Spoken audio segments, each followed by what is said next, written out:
کہ دوسرا ہم $70 بلین کا امپورٹ کر رہے ہوتے ہیں. ایک لے لیتے ہیں کہ چلے ہم انرجی امپورٹ کر لیتے ہیں تو ہمیں $18 بلین کا ہم آئل باقی چیزیں, تو وہ ایل سی کھل رہی ہے. وہ ایل سی ابھی کھل رہی ہے نا, ابھی اگلی آنے والی ہے نا.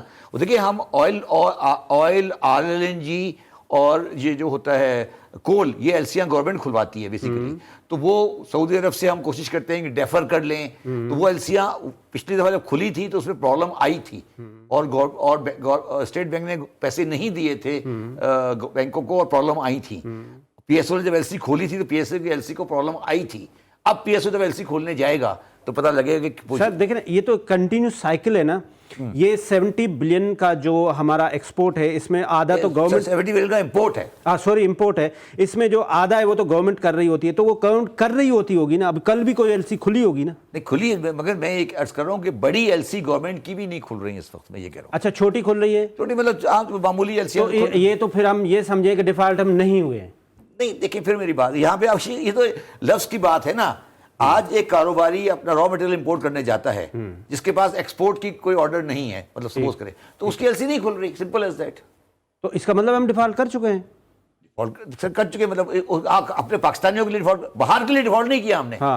باہر والے کو دینے کا ڈیفالٹ نہیں کیا, بات سمجھے نا. ہم نے جو قرضے ادا کرنے ہیں باہر والے کو, اس پہ ڈیفالٹ نہیں کیا, ہم نے اپنے لوگوں کے آگے ڈیفالٹ کر دیا ہے. اچھا اب اگلا سوال ہے کہ جس طرح سے آپ نے کہا کہ سوورن ڈیفالٹ, سوورن ڈیفالٹ اس وقت ہوگا جب ہمیں اگلے کچھ دنوں میں ہم نے $20 بلین جو قرضے اور باقی مد میں جو ہم نے پے کرنے ہیں گورنمنٹ کے قرضے, ہاں جی, تو وہ اس وقت ہمیں اگر وہ ہم نہیں پے کر سکے تو ہم اگر ہم سوورن ڈیفالٹ کرتے ہیں تو کیا ہوگا؟ دیکھیں ہمیں, میں نے کل بھی ایک ٹویٹ کیا تھا کہ ہم کتنی بے شرم قوم ہیں کہ ہم نے کل پرسوں $1 بلین کی ایک قرضہ سکوک پے کیا ہے. اس پہ ہم نے خوشی کا اظہار کیا کہ ہم $1 بلین دینے کے قابل ہیں. آپ سوچیں نا, مطلب آپ بے شرمی کی لیول دیکھیں, آپ اس ملک کی بے شرمی کا لیول دیکھیں کہ ہم نے $1 بلین کی پیمنٹ کر دی سکوک کی, اور ہم نے کہا ہم 3 دن پہلے دے رہے ہیں. 3 دن پہلے دے دی ہم نے, تو ہم یہ کہہ رہے ہیں کہ ہمارے پاس $1 بلین دینے کے لیے ہے. مطلب اس سے زیادہ بے شرمی کی بات نہیں ہو سکتی. یہ جو مفتاح صاحب کی اور ڈار صاحب کی باتیں ہیں وہ آپ کنکلیوڈ کہاں کریں گے ان دونوں کو؟ مفتاح صاحب کی باتیں اور ڈار صاحب کی باتوں کو میں کنکلوڈ یہ کروں گا کہ ڈار صاحب 100% سیاسی کھیل کھیل رہے ہیں.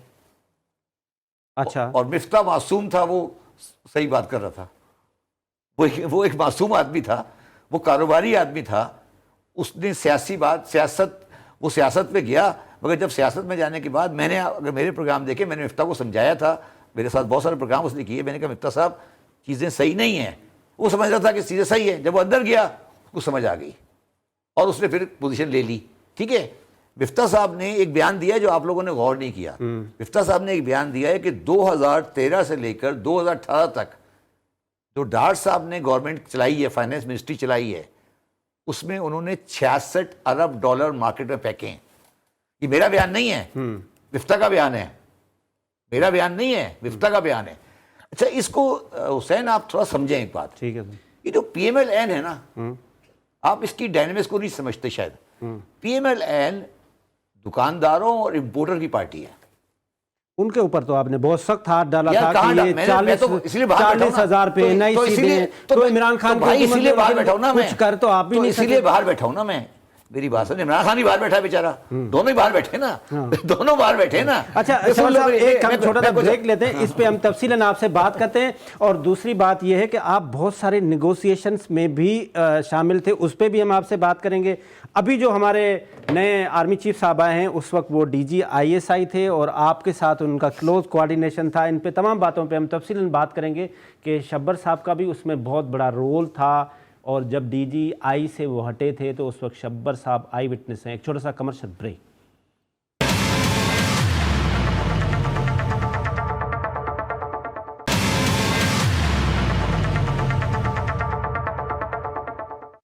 ویلکم بیک ناظرین. بریک سے پہلے ہم امپورٹنٹ بات کر رہے تھے شبر زیدی صاحب سے پاکستان کے اکانومی کے بارے میں کہ ہم کہاں کھڑے ہیں, بیسیکلی ہم کدھر ہیں. شبر زیدی صاحب کی آپ نے تفصیلاً بات سنی. اس میں بریک کے دوران ہمیں جوائن کیا ہے پاکستان کے لیڈنگ بزنس مین ہیں, فارمر چیئرمین آباد ہیں، فارمر ہاؤسنگ کے ٹاسک فورس کے ہیڈ تھے عمران خان صاحب کے دور میں، کسی تعارف کے محتاج نہیں ہیں حسن بخشی صاحب. سر آپ کا بہت بہت شکریہ، آپ نے ہمیں ٹائم دیا. گلمندرین صاحب، عمران خان صاحب جب سے حکومت سے باہر گئے ہیں تو وہ کہہ رہے ہیں کہ نہ میں کھیڈاں گا نہ میں کھیڈن دیواں گا، بس میں ہوں، میرا نام پاکستان ہے. اگر آپ مجھے رکھتے ہیں تو بھائی آپ نے اگر ان کو روکا کیوں نہیں، آپ مجھے کریں. مطلب عمران خان صاحب میں سے باہر نہیں نکل پا رہا، پاکستان کا کیا ہوگا؟ دیکھیں یہ اکانومی کا سوال نہیں ہے، یہ پالیٹکس وہ کا ہے. آپ پولیٹکس والے ہیں نا، تو ویلکم نہیں، وہ میں ویلکم آپ سندھ کے سینئر نائب صدر ہیں سر. ویسے بھی شبر صاحب کے بعد اکنامکس پہ بات کرنا بہت مشکل ہے. دیکھیں خان صاحب نے کبھی نہیں کہا کہ میں ہی چلاؤں. خان صاحب نے ایک سسٹم دیا اس قوم کو کہ سسٹم کے تحت ڈیولپمنٹ ہو، پالیٹکس ہو، اور ٹرن بائی ٹرن ہر حکومت آئے اپنا ٹرن پورا کرے. لیکن جس طرح خان صاحب کو ہٹایا گیا یا جس طرح وہ ایک بہت پرانی کہانی ہوگی ہے میڈیا کے سامنے، اس پہ تو نہیں بات کرتا. لیکن کرنٹ بات جو شبر صاحب نے جو پاکستان کی اکانومی کی صورتحال آپ کو بتائی ہے، تو تھوڑا پالیٹکس کے حد سے میں عوام کو آج آپ کے کیمرہ کے ذریعے بتاتا ہوں. تو اکنامکس تو آپ کو دیکھنا ہے، چلیں اندرونی سندھ چلے، ٹھیک، اندرونی پاکستان چلے، ٹھیک، جہاں شفر صاحب بخشی صاحب مجھے انڈورس کریں گے کہ 70% آپ کا آدمی رہتا ہے، اور اس 70% آدمی کی اس وقت کیا صورتحال ہے، اس کی کیا زندگی ہے، اس کو کا ویٹ ٹائم پہ ملتا ہے، آٹا ملتا ہے نہیں ملتا ہے، اس کو بجلی ہے، گیس نہیں ہے. اس وقت وہ جو گندم لگا رہا ہے اس کو کوئی وہ فیسلٹیز ہیں جو آپ کا 70% اکانومی اس وقت بالکل بلاک ہے، جو میں کہ سمجھتا ہوں اس کو ریویو کرنا چاہیے. آپ کی جو ایکسپورٹ کی آپ بات کر رہے تھے شبر صاحب، جی جی، 30% تو ہماری کاٹن اس سال کم ہوئی ہے، وہ بھی شبر صاحب انڈورس کریں گے کہ آپ کو امپورٹ کرنی پڑے گی. تو میجورٹی جو کلاس ہے ہمارا رورل والا، وہ جو ہمیشہ ہمیں جو شوگر کین ہے، ویٹ ہے یا رائس ہے جو آپ کی ایکسپورٹ ہوتی ہے، 3 چیزیں تو وہاں سے ایکسپورٹ ہوتی ہیں. کاٹن رورل ایریا سے ہوتا ہے، چاول جو پاکستان دنیا میں دوسرا تیسرا نمبر ہے. یہ 2-3 کراپ اس وقت نہیں ہے، تو اس لیے اکانومی آپ کی نہیں چل سکے گی. جہاں تک آپ نے شروع میں کہا ڈار صاحب مفتاح صاحب کا جو جھگڑا ہے، وہ جھگڑا وہ گھر کا معاملہ ہے، وہ ٹھیک ہو جائیں گے. لیکن میں جو پالیٹکس کی بات کر رہا ہوں کہ ابھی جو دھرنا ہوا یا جس طرح خان صاحب کے فائرنگ ہوئی، اور اس کے بعد اس وقت بھی خان صاحب نے ایک گڈ ول آفر دی کہ بھئی آپ بیٹھتے الیکشن طے کرتے کب الیکشن کرنا ہے، اور ڈیفینیٹلی عوام میں ہمیں جانا ہے. ہم ڈرائنگ روم والی پارٹی وہ نہیں ہے عمران خان کی کہ ڈرائنگ روم میں بیٹھ گئے، ایم کیو پی کو بلایا، مولانا فضل الرحمان کو بھی بلایا، بھئی انگوٹھا لگاؤ. تو ہمیں یہی ایک ہماری اسٹرگل ہے کہ ٹائملی الیکشن ہو، ٹائملی پاور آف ٹرانسفر ہو عوام کو، اور اس کے ساتھ خان صاحب کی ایک ڈیمانڈ ہے، اس پہ ہم ڈٹے ہیں. ابھی ہم لانگ مارچ پہ بھی گئے تھے اسلام آباد، اور آپ نے دیکھا لاکھوں لوگ آئے اور خان صاحب کو ہم آپ سے اس پہ بات کرتے ہیں کہ آپ کے پاس ایسا کیا روڈ میپ ہے. واپس ہم آپ کے پاس آتے ہیں کہ جو آپ آئیں گے تو آپ فوراً جو ہے یہ سارے مسائل حل کر دیں گے. حسن بخشی صاحب، آپ اس وقت آباد میں بہت ایکٹیو ہیں، آپ فارمر چیئرمین بھی ہیں، آپ ہاؤسنگ ٹاسک فورس کے ہیڈ بھی رہے. اس وقت آپ کی جو سیکٹر ہے وہ کیا کرائسس ہے، کہاں دیکھ رہے ہیں اپنے آپ کو؟ بسم اللہ الرحمن الرحیم. شکریہ تھیبو صاحب. دیکھیے میں سمجھتا ہوں اس وقت کنسٹرکشن سیکٹر جو کسی بھی اکانومی کا بیک بون ہوتا ہے، آئی سی یو میں ہے. آئی سی یو میں اس لیے میں کہتا ہوں کہ پچھلے سال 1.5 سال میں یہ ایسا نہیں کہ 8 مہینے سے شروع ہوا، یہ سال سے ہی جو کنسٹرکشن کی مٹیریل کی قیمتوں میں بے پناہ اضافہ ہوا.